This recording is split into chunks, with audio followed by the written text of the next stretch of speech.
Tamamo is probably one of the most popular female servants in the Fate franchise. Well, she is for sure one of my favorites. So I finally decided to hop on the FGO servant guide bandwagon and try making one for her. And since she's one of my most used servants, I probably have a thing or two to say about her. She's not really a complicated servant to use. She's actually pretty straightforward with her skills, but you do need to keep some stuff in mind whenever you're using her though. Like any other servant for that matter. But enough of that, and let's start off by talking about her first skill, Curse. A very useful control ability that lets you delay the enemy's Noble Phantasm by decreasing their NP charge by 1. And with a short cooldown of 5 turns, you'll be using this quite a bit. This skill makes her a great servant against boss fights. Constantly spamming this ability on the enemy whenever it's off cooldown is a must to maximize its value. She'll be constantly delaying their NP, giving enough time to the rest of the party to prepare for a future Noble Phantasm. And together with her own NP, 8-fold Blessing of Amaterasu, which can reduce cooldowns of all the party's abilities by 1, while also increasing NP gauges by 25 to 50%, this makes her a must-have for stall teams. Curse also gets an upgrade that also increases the NP strength of all allies except for herself, between 20 and 30%. Well, it's not like she needs it anyway. This makes her even better in farming teams, but this prevents her from spamming it against bosses, since you'll want to save the NP buff for when it's needed.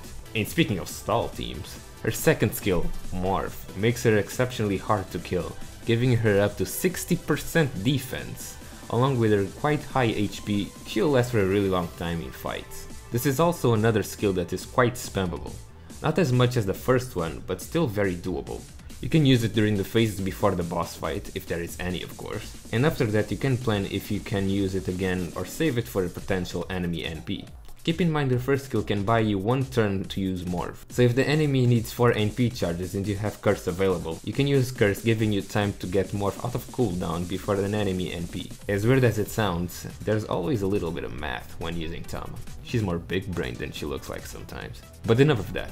Let's talk about her signature skill and the reason anyone would want to have her. The third skill, Fox's Wedding, which gives an ally 50% arts card effectiveness for 3 turns and a 2500 heal. This, along with her Noble Phantasm, that also heals by the way, I know I didn't mention it before, is the bread and butter for NP spamming. Yes, I know Scotty is a thing, but let's not talk about her right now, okay? Whoever gets this buff will get a great amount of NP gauge with arts NPs, and she will fill it even more with her own. Truly, the best Fox FGO has ever granted us. Because of this, a fun team to use her in is Double Tama with Squirtoria or Rider Mordred. With the right craft essences, they'll NP and heal pretty much every turn, making it quite powerful. It is weak against strong burst damage though, so be careful with it. Other great servants to pair up with her would be any DPS with an Arts Noble Phantasm, and supports like Waver, Hans, Mash, and Merlin, as weird as that sounds, who help her stall the battles even more. For craft essences, I would recommend things that boost her NP gain, since hers is a bit low, and also that gives her a great amount of starting NP, like Little Halloween Devil or Magical Girl Sapphire. She can't really generate a good amount of stars on her own, so fragments of 20-30 can also be useful in some situations. Her passives aren't really anything to brag about, and they don't really help on her role on stalling teams. But since she already has amazing skills and good HP for that, I guess it's not surprising.